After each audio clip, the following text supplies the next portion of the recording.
Hello and welcome. My name is Rashim Mogha and I'm your host for this Empowered Women of the World podcast. This podcast is for you. It is for me and it is for all women who want to take charge of their career and happiness. In this weekly podcast, we'll talk about technology, we'll talk about leadership, and we will talk about mindfulness. We will talk about how you can discover, visualize, and actualize your success, whatever that means to you. We will also talk about our common opponent, the conscious and unconscious bias, which we deal with on a daily basis. And we'll share ways to navigate work politics. At the end of each podcast, I will share with you a tip or resource that you can use to be successful. It's going to be a fun ride, so hop on and join me on this journey every week. So, how is the eWOW family doing? How are you doing? I hope you and your families are staying safe by practicing social distancing. I'm here in California where we have shelter in place to help contain the pandemic. So, guys, if you're out there, please stay safe, maintain social distancing, wash your hands, and stay positive. We'll get through this. Now, before we start today's podcast, I want to remind you about our upcoming eWOW Virtual Summit on April 25th. It's global, virtual, and empowering summit that you can attend from anywhere in the world. It's going to be an action-packed day with sessions from women leaders on technology and leadership. So make sure that you get your tickets ASAP. Now today I'm so excited to have a very special guest on our show, Dr. Marla Parker. Marla Parker is an accomplished professor, academic researcher, consultant, and author with nearly 20 years of successful experience in public and private sectors. She advises startups focused on launching and leading social responsibility and diversity initiatives. Marla, welcome to the show. Hi, thank you so much for having me. I'm really excited, so thank you again. I'm so excited to have you on the show, Marla. You've had you have an interesting career. You have a very interesting journey where you have a winding path with different jobs along the way in retail, in modeling, nonprofit work, volunteering, graphic design, and marketing as well. How did that happen? Yeah, it's been an interesting journey for myself and definitely unconventional. So I would say that it started with having a quarter-life crisis, I would say, back in my 20s. And I was coming out of college. I had worked at a consulting company and the bottom kind of fell out. And so during that time, I wasn't really prepared for things like uncertainties. So I had gone to a really good school and everything up until that point was very structured. I knew what I was going to be doing. And even though there was like this kind of niggling in the background for me about, are you really pursuing your passion and what you want to do? I just kind of went along with what was in front of me. And so after I did my consulting stint, my first one out of undergraduate, I just started to go down this pathway of seeking and trying to identify my true purpose. And so I finally just embraced the fact that I'm one of those people who is into everything. And instead of seeing it as a weakness, I embraced that as a strength, and that has really allowed me to be really flexible. When I'm speaking to people, it's allowed me to be flexible and learning and to make all these wonderful connections across industries and across disciplines. And so I finally found my sweet spot and landed on my sweet spot once I started pursuing my public administration degree, because it kind of took everything up until that point that I was really passionate and interested in, and it gave me another good solid direction. So that's, where my journey, has kind of taken me. And so I've just been expanding and kind of building upon that sweet spot. And you bring up a very interesting point, Marla, that I have been talking about to our eWOW family for quite some time now, which is basically acknowledging the fact that you can live multiple lives. You can have more than one areas of passion, and you can actually be successful in all of those, right? We put a lot of pressure on ourselves to be able to find that one passion, our North Star that never changes. But the reality is that as we evolve, our passions change, and there is an opportunity to look beyond just one life and look at it as multiple scenes in your life where you can be equally successful. Absolutely. And again, like I really see that as a strength. And so as I teach college students and they're kind of in the same position that I was in at one point where they're trying to figure out what's next, like I really emphasize that it's okay to explore.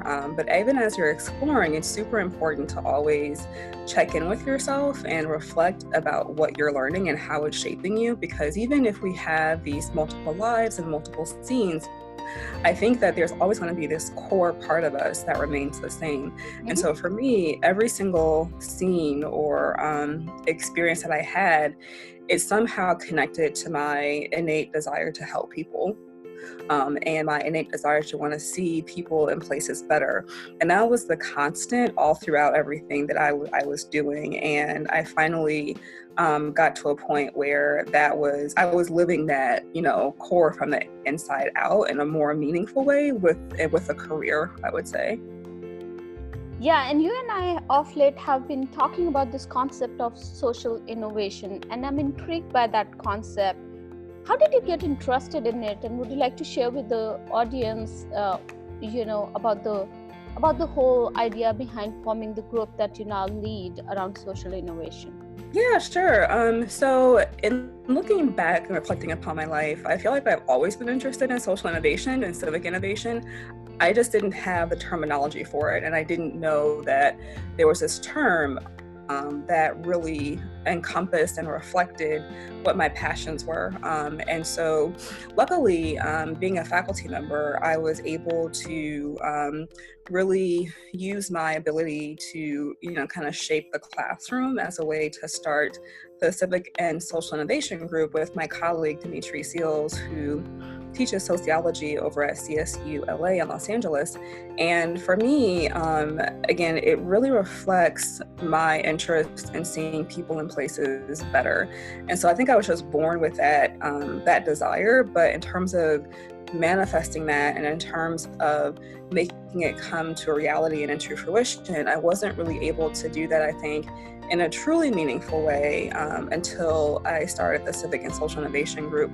And so that was an opportunity for Dimitri and I to really use entrepreneurial innovation principles to teach students how they could be empowered and to solve really pressing social and civic issues that impacted them every day.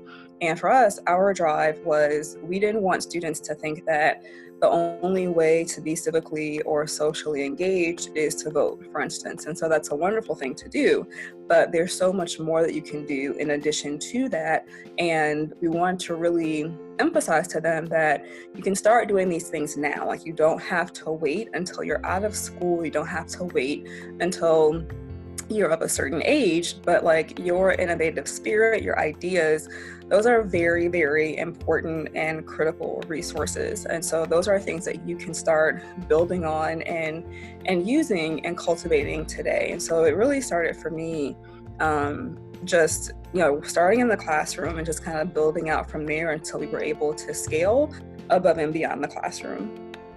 And the beauty of it is when you typically think about innovation, you always kind of, in people's mind, you always tie it back to something to do with technology or with science. But social innovation is not always about science or technology. Science and technology can be the underlying framework, but it's more towards where we are as a society and what we can bring to the society with innovative solutions. I love the idea around design thinking and that diversity of thought that actually comes from outside a STEM group, if you will. Yeah, absolutely. And I mean, if you can track the direction of science and technology over time, you see that it's been increasingly, even more so, taking on this multidisciplinary perspective where science and tech is really connected to things like politics and how can we make politics better through science and tech, but also vice versa. And so these fields have always been connected, but I think we're at a point now in our society where it's even more imperative that these connections are brought to the forefront and we pay even more attention to making the into crossing boundaries so that we're not just leaving the correction and alleviation of social and civic issues in the hands of just a couple of disciplines or a couple of knowledge sectors or industries, but we're all in this together. So that's really important.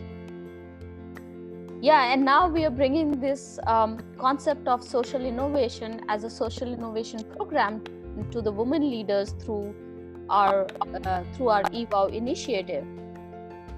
Yeah, that's right. So we're in the works of getting this kind of online incubator system together, and it's a way for those of us who have quite a bit of experience to mentor individuals who have really great ideas, but they just need some guidance and some structure for how to make those things happen. And so, I'm really excited to work with you, and I'm really grateful that you invited me along to help make this happen. And I'm really excited because it's for everyone.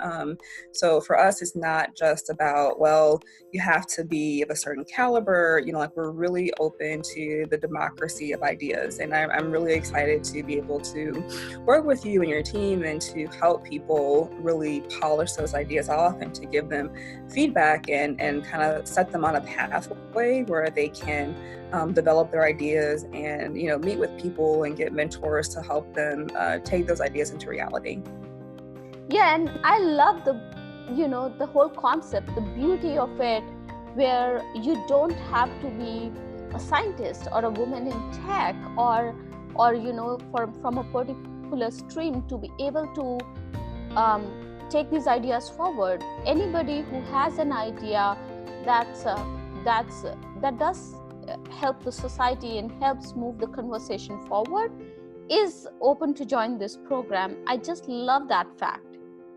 Yeah, and that's super important because, as problems become even more complex, it's super imperative that we don't just keep ideas in one area. It's really important to cross lines and to cross boundaries because people have so many wonderful thoughts and ideas and experiences.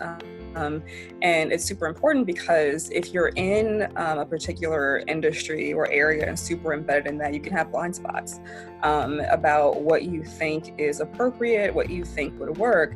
And without having that multidisciplinary approach, then really your idea may not really be as impactful as it could be. And I love the fact too that, again, we're not just limiting it to professionals, but it's going to be open to, pretty much any and everybody because, ideas and innovation and creativity is not just in the domain of a few, but we're all gifted to have it. But I think that there are so many people who need a platform to, show that creativity.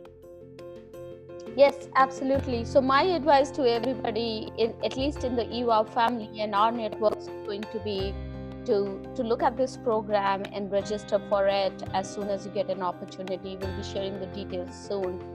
But Marla, what's your advice for emerging women leaders? Oh boy, that could be a whole other podcast. I would say, and it's so funny because as you asked me that question, I'm looking right now at this book called Leading in Place. And it was a book that I was able to contribute to in some indirect kind of a way. And I think for me, I've always kind of struggled with this notion of a leader and what a leader is. And so I would say for emerging women leaders, especially if you're just now starting with your career, you might be a younger woman, or you may be shifting careers and trying to emerge in a different kind of a place. Be open to the various types of leadership. You don't have to necessarily be out in front in a spotlight to be a leader, and really understand the difference between leader based on title and leadership behaviors. And so there's always opportunity every single day to practice your leadership behavior, and that's what's going to help you get to this place of having a formal leadership position, I would say. And so I would say if you really focus on leading in place, leading where you're at, and that could be any and everywhere, among your friends, among your family, in home, out of the home, at your job, no matter where you are, there's an opportunity to display really positive leadership behaviors. And I would also say get some mentors. Like, mentorship is so critical and it's so important. And it's not just about getting advice, and that's really, really important. That's good, but it's also about getting sponsorship as well. So I think that, we know that there's a difference between advising and sponsoring. And so that's a very strategic move to make sure that your mentors are individuals who can also sponsor you or introduce you to people who can sponsor you with great opportunities that can augment your leadership skills. But again, I think for me, the core advice I have is understand that everyone, that you as a woman, we all have leadership capabilities and leadership potential, and there are many ways to lead, and you don't want to be stuck with just thinking I have to lead in this particular way. And whether you're quiet, whether you're not so quiet, one of the best things and core things to leadership is being authentic to yourself. So for me, I'm more of a quiet leader. I'm not like super out there in the forefront. I mean, maybe more so now in my career, but in the past I wasn't. But that's just as important, to have leaders who are out there in the forefront and leaders who are kind of behind the scenes and making things happen too. Yeah, and I'm so glad that you mentioned the concept of sponsorship in your advice, Marla, because most of us tend to focus on mentors, but do not focus on building those relationships with our sponsors who can help us in our leadership journey. I actually have a whole chapter dedicated to it in my book, Fast Track Your Leadership Career, as well. Yeah, that's so super important. The sponsorship piece is major, especially for women. Absolutely. So what's next for Marla? Oh boy. I know we are working on the social innovation program. I know you're doing a lot of great work in LA, but given the gypsy that you are at heart, there must be something next for Marla. Yeah, so I'm launching my consulting company.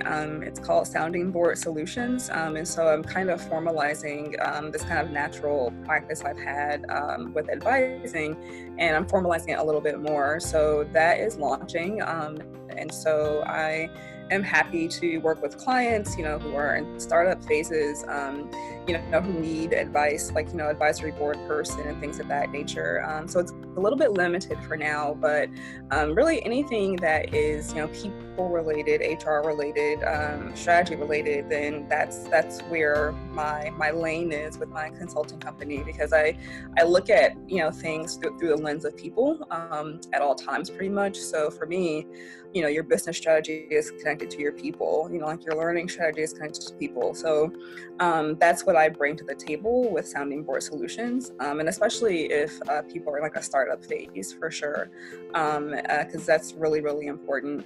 So that's what I'm going to be focusing on, and, trying to maintain my position as a teacher as well, but kind of slowly getting into that consulting world more formally, I should say, because I've always been doing it. Yeah, that's so exciting. I'm so rooting for you, girl. I'm just so excited for you and our eWOW initiative. I can't wait for us to launch the social innovation program for emerging women leaders.